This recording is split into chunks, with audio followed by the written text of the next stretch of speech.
ذیقعدہ کا مہینہ یہ ان مہینوں میں سے ایک ہے جو حرمت والا مہینہ ہے، جو حرام والا مہینہ ہے، لوگ اس کو نہیں جانتے۔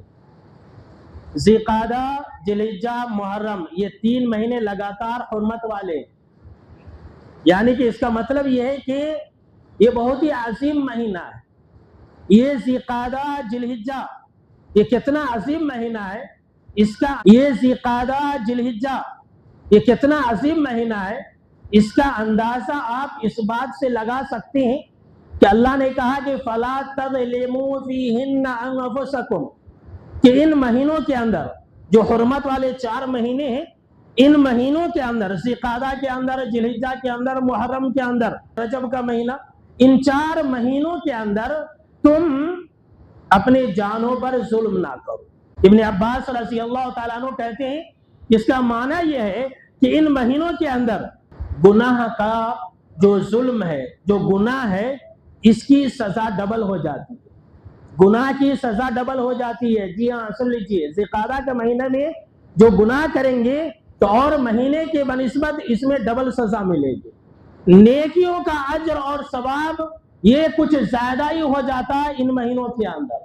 ذیقعدہ، یہ جو قعدہ ہے نا، اسے بیٹھنا بولتے ہیں، بیٹھتے نہیں، ذوالقعدہ کا معنی ہوا بیٹھنے والا۔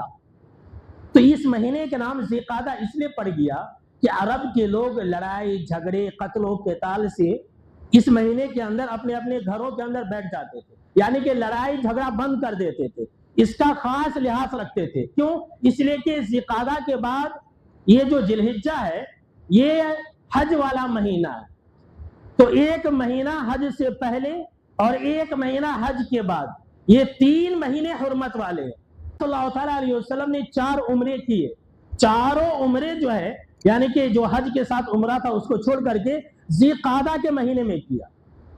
جو عرب کے لوگ تھے نا، ذیقعدہ کے مہینے میں عمرہ کرنا کیا کہ ایک بہت بڑا غلط سمجھتے تھے، نہیں کرنا بہت بڑا گناہ ہے، ایسا سمجھتے تھے۔